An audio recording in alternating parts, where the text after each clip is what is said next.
শাকিব খান অভিনীত বহুল আলোচিত সিনেমা বরবাদ। মেহেদী হাসান হৃদয়ের পরিচালনায় এতে তার বিপরীতে অভিনয় করেছেন কলকাতার অভিনেত্রী ইদি কাপল।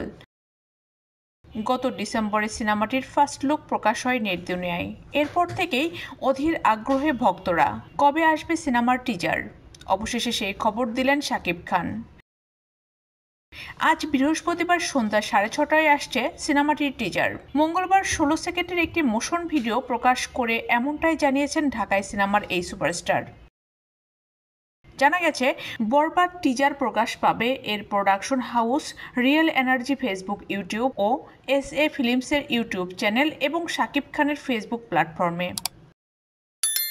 সিনেমাটি নিয়ে ইতিমধ্যে শাকিব খান বলেছেন, এটি আমার সব সিনেমাকে ছাপিয়ে যাবে। একটা সময় বলেছিলাম আমাদের দেশের সিনেমা আন্তর্জাতিকভাবে রিলিজ হবে হলিউড বলিউডের সঙ্গে। এখন আমাদের সিনেমা বিশ্বের 60টি মহাদেশে মুক্তি পায়।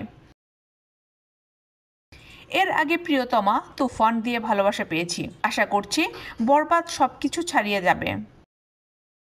পরিচালক মেহেদী হাসান হৃদয় জানান, রোমাঞ্চ ও ভরপুর ভায়োলেন্সের সমন্বয়ে নির্মিত হয়েছে বরবাদ। সিনেমাটিতে শাকিব, ইদিকার পাশাপাশি আরও অভিনয় করছেন যিশু সেনগুপ্ত, মানব সচদেব, মিশা সওদাগর সহ অনেকেই। একটি আইটেম গানে পারফর্ম করেছেন কলকাতার নায়িকা নুসরাত জাহান। আসন্ন ঈদ উল ফিতরে বাংলাদেশের পাশাপাশি বিশ্বব্যাপী বরবাদ মুক্তি পাবে।